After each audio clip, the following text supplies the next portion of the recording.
All right, guys, welcome to my farm. This is King Solomon's farm, and today I want to take you on a tour of the farm. Like I told you guys, that I recently came home and I'm trying to, organize the farm. So what happened is, a couple of days back, my father gave me a call and asked me to come home and, help the family with the family farm. And I was thinking I was coming to inherit a very big, massive, organized farm. But let me show you what I have. Let me show you what I'm coming to take over. Let me take you on a tour of the farm. All right, so this is part of the farm, right? This is part of the farm, and this is our cassava farm. This part of the farm is the cassava farm, and this is the groundnut farm, and this is the mixed cropping farm around this area. And then by the end of this video, I'm going to show you all the part of the farm. This farm is a comprehensive farm. We have rice farm here, we have groundnut farm here, we have the mixed cropping farm here, we have the cassava farm here. So we have the cassava farm here, we have the rice farm here, we have the animal farm, like the side where we raise animals here, and we also have the side where we plant cocoyam. Somewhere side where we also have a side where we plant soybeans. We have this the part where we have the palm plantation, and this is a very massive farm. So by the end of this video, you are going to understand what we have here. You are going to appreciate what my father has built here and what my father has maintained over the years. So without much ado, let's go. All right, guys, welcome to the mixed cropping part of the farm. This farm is the mixed cropping part of the farm. All right, now let me explain to you what mixed cropping is all about. Now, in Africa, one of the problems we have in Africa when it comes to farming is availability of land. You don't have access to land, okay? So when you come to Africa, you see a lot of land. We say Africa has the most arable land. Africa has the most arable land, but that is true. The problem is this land belongs to family members. So if you want to start farming in Africa, the first problem you're going to have is access to land. Now take me for instance. I'm here and I want to start a farm, and then look at my father's farm. Let me show you what my father is doing, because he doesn't have enough land to farm. Now let me show you why we are doing mixed cropping. Okay, now come here, let me show you. Now if you come to this heap right now, let me show you why we are doing mixed cropping here in Africa. When you come here, you see this single heap. Now this is what we call a heap in Africa, okay? And then you have maize in the same heap, in the same place where you plant cassava. All right, this is cassava, and then this is cassava, and in the same heap you have yam. This is yam, all right, and then you have both in the same heap. You also have groundnut. All right, this is groundnut here in the same heap, okay? And sometimes you even have other things like pepper. You have to plant pepper in the same heap. You also have to plant white yam in the same heap. You have to plant ugu in the same heap. I will show you all those things. Now, the reason we are doing this is not because we don't know what we are doing. The reason is because we don't have enough land. If we had enough land so that we can have a maize farm, we can have a groundnut farm, we can have a yam farm, we can have, groundnut farm. So that will be when we start farming as a business. Right now, we are still farming in a subsistent way. And although you may not believe it, but right now in 2026, we are still depending largely on subsistent farming. So let me show you another part of the farm.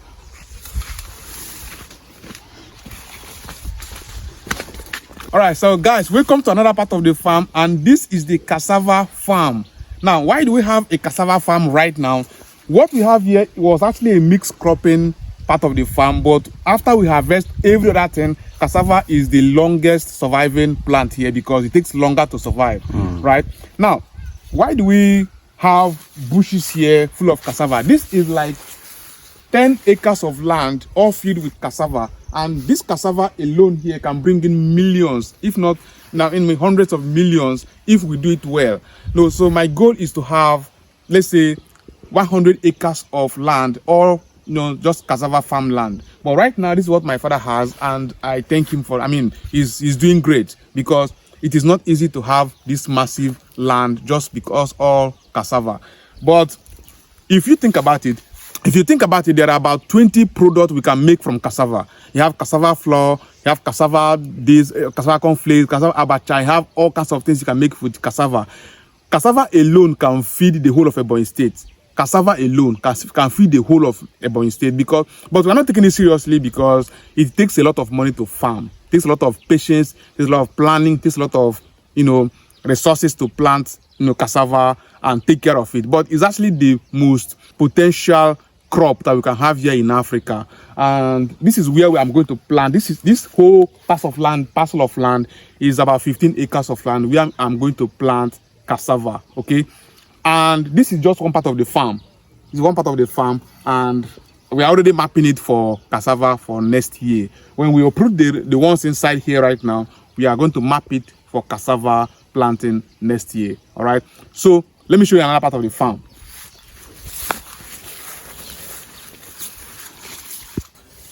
So guys, this is another part of the farm that we have acquired for ranch. Okay. We are going to use this place for free range ranching, where you have cows, goats, pigs, and all other mammals we are going to raise here. So the land is actually much.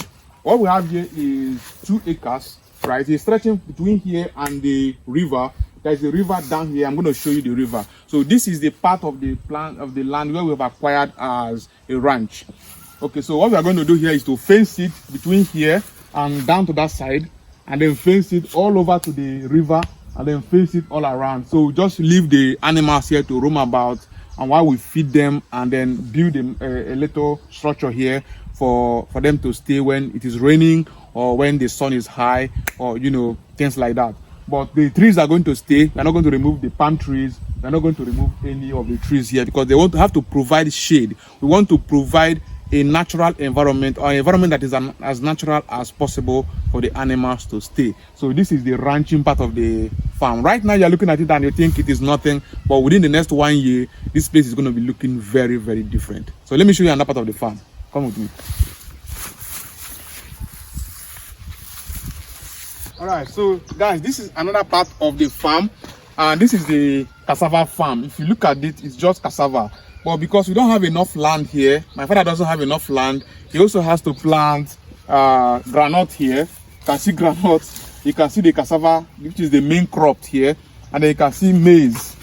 You can see maize here, corn here, which is a side crop, and then you can see other things. But mainly, when I took over the farm, this is just going to be a cassava farm. We have to acquire other land for all these side crops, okay?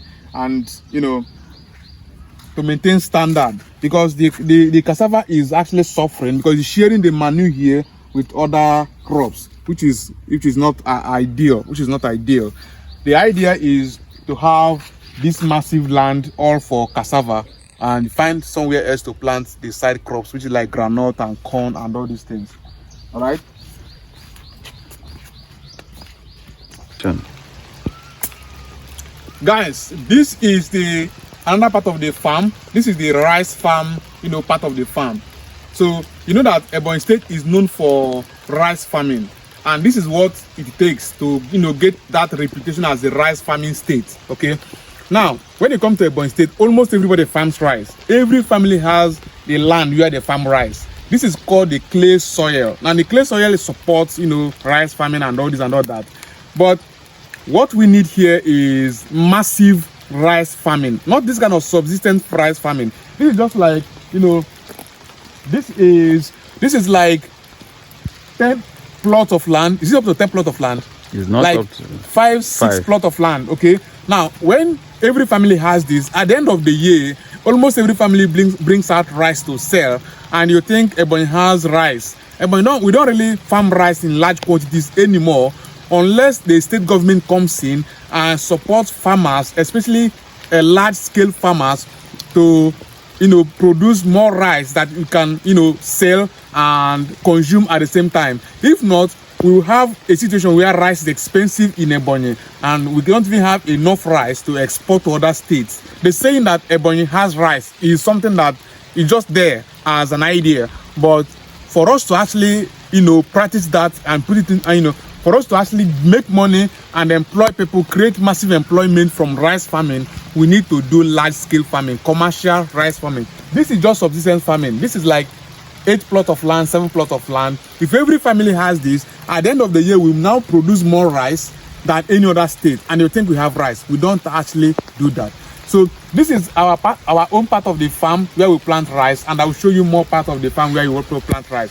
This is the most beautiful feeling as a farmer, where you come to the farm and it starts raining. You enjoy it because you know that your crop is going to do well, your farm is going to blossom, and it is a good sign. All right, so let's go and see other part of the farm. Let me show you the stream where we fetch water to water the farm. Of course, you know, every farm needs irrigation. Yes. And for you to have bountiful harvest, you need to water the farm.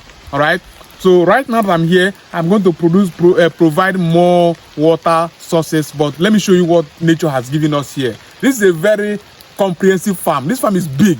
Let me show you. Come here. All right, so this is the source of water for the farm. Now this is the stream. Now this stream goes the farm around some part of the farm. Okay, so this is where we get water to water the farm, and this is where we get water to use in the farm in case we want to wash things or, you know, water the cattle in the farm. But the thing is, this is not sustainable because this thing is only available during rainy season. During dry season, this water dries up and the farm has no water for irrigation and other things, and that's why we don't farm all year round. Now imagine that I bring in proper irrigation here where we have constant water all year round. It means we'll be able to plant all year round and have harvest every time, like okra, like maize, like groundnut, like pepper, and all those things. We'll be able to have it here all year round because there is enough water. But we can't rely on this water. My dad and my family has relied on this water for a century, and it is not reliable for them because they're only able to farm during the rainy season. Just like right now, there is water here. You can see the water here. But when the dry season comes up, the water dries up and they have nothing. So my goal right now is to provide enough irrigation system here so that we can farm all year round. All right, let me show you other part of the farm.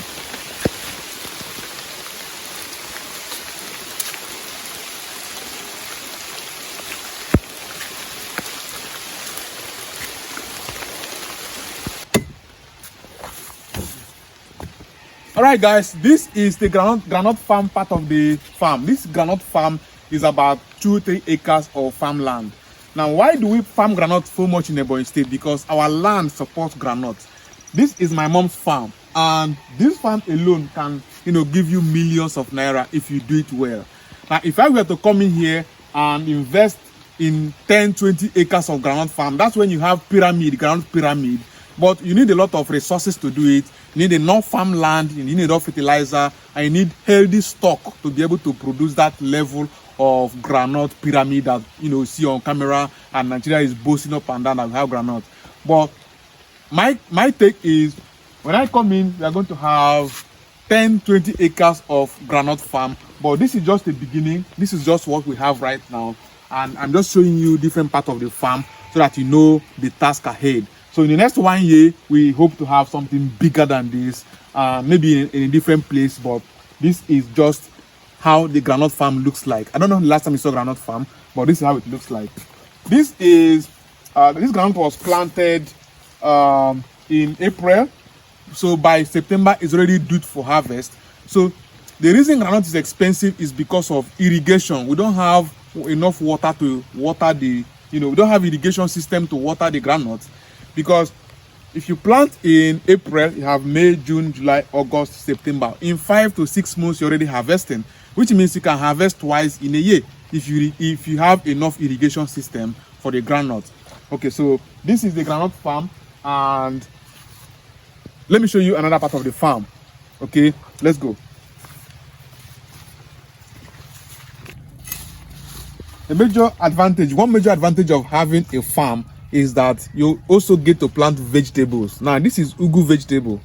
You want to make soup, you simply come here, cut the quantity you need, go and make soup. There's no need to keep vegetable for 2-3 days before you now start using it. By that time it must have lost its vital nutrient, which is the chlorophyll.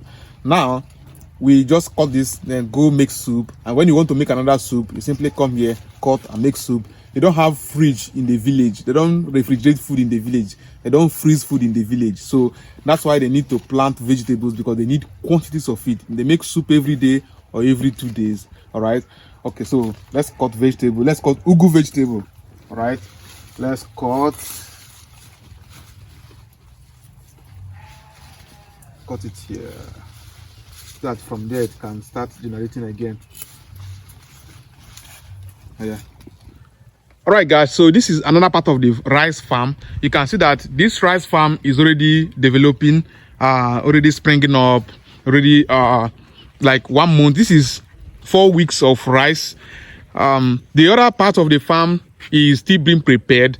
That is also going to be a rice farm. And if you look over at the other side, beyond that bamboo, then you see already leveled up, and you know the rice is like 1 week, and that's why it has not sprung up, and that's why you're now seeing a barren, empty land.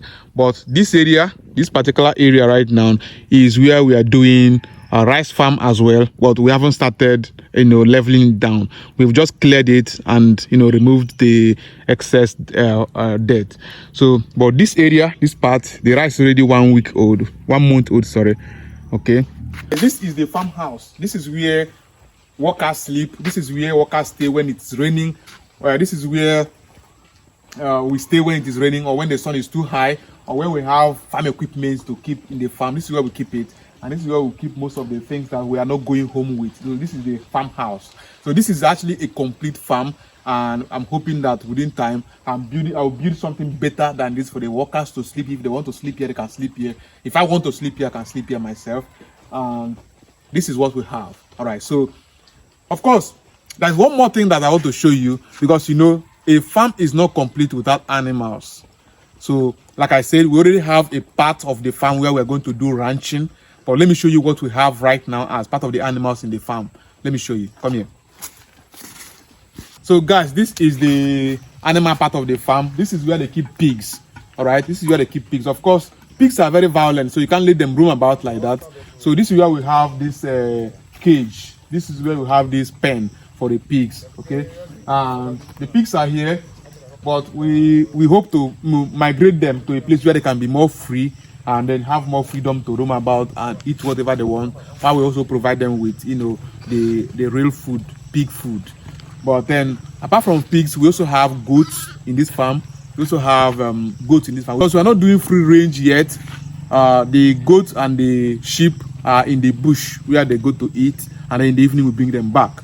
But with time, we'll be able to face this place so that they can stay here within the farm and roam about and eat whatever they eat, without going to other people's farms or other people's bush to eat whatever we don't know. So we need to be able to run a more controlled environment where the animals can stay safely and grow. So this is the pig farm, and that's it. Okay, so let me show you another part of the farm.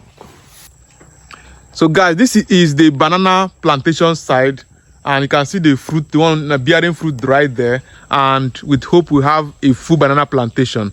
My father tried to have everything in his farm. He tried to have everything in his farm. We even have fruit. This is what is this? This is pineapple. Yeah, this is pineapple here. Okay, so the pineapple is already growing, and oh wow. So this is just trying to let me know that whatever I want to plant here, all I have to do is to experiment with a few stalks and then expand them. Okay. So you can see the cows here. Let me show you another cow. So another cow here.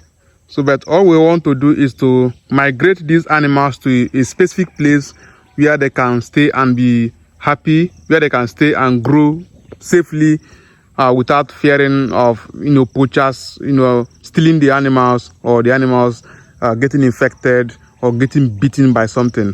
We need to construct a real ranch, a real pen for the animals to stay, and that's the next target right now. Also, and then one thing we need in the farm so badly is electricity, and what we are going to be using here is solar, because of course there's no electricity here, and we'll be using solar in the farm. This one solar is only here at the entrance, or we need to have this solar light all over the farm, so that in the night you don't have to stay in darkness. All right, so that's one of the things that we need to do right now to make sure that we have light in the farm. It's very important. So guys, the reason we have all these crops in the same farmland, right, although they are in different parts of the farmland, the reason we have all these crops in the same farmland is because there is not enough land. If you had enough land so that you have acres of granite farm, acres of rice farm, acres of yam farm, acres of maize farm, acres of, pepper farm, that's when you have enough farm, enough business to be able to create employment for people. But right now, this is seasonal employment. People can come and work for you for 2 days and then they are gone. They work for you for a day and they are gone. That money is not enough to take care of them. But when you have a sustainable business that runs from January to December, that's when you can create sustainable employment for people so that the youth in this village can have employment and they have this job security that can keep them here. But right now, this is not sustainable. And that's why you see so many Ebonyi youths hawking and, hawking all over the country. There are so many Ebonyi youths doing all kinds of menial, jobs all over the country and creating bad reputation for the state. But the only way we can solve this problem is if we create enough employment for the youth at home so that the youth abroad can say, okay, there is better opportunity for us at home, and then they start coming home. But right now, it is not happening. The only way we can do it is if we have enough investment in agriculture to provide sustainable employment for the youth at home so that the youth abroad can, understand that there are better opportunities at home, and then they come home and, start building from there. And people at home can also earn enough money to send their children to school, and that's how development starts. Right now, this is what we have, and my hope is that within the next 1 year, I'm going to build King Solomon's farms to that level where we can create employment for at least 1,000 people in the village. All right, so I want to say thank you for watching, and I'll see you in another video. Bye.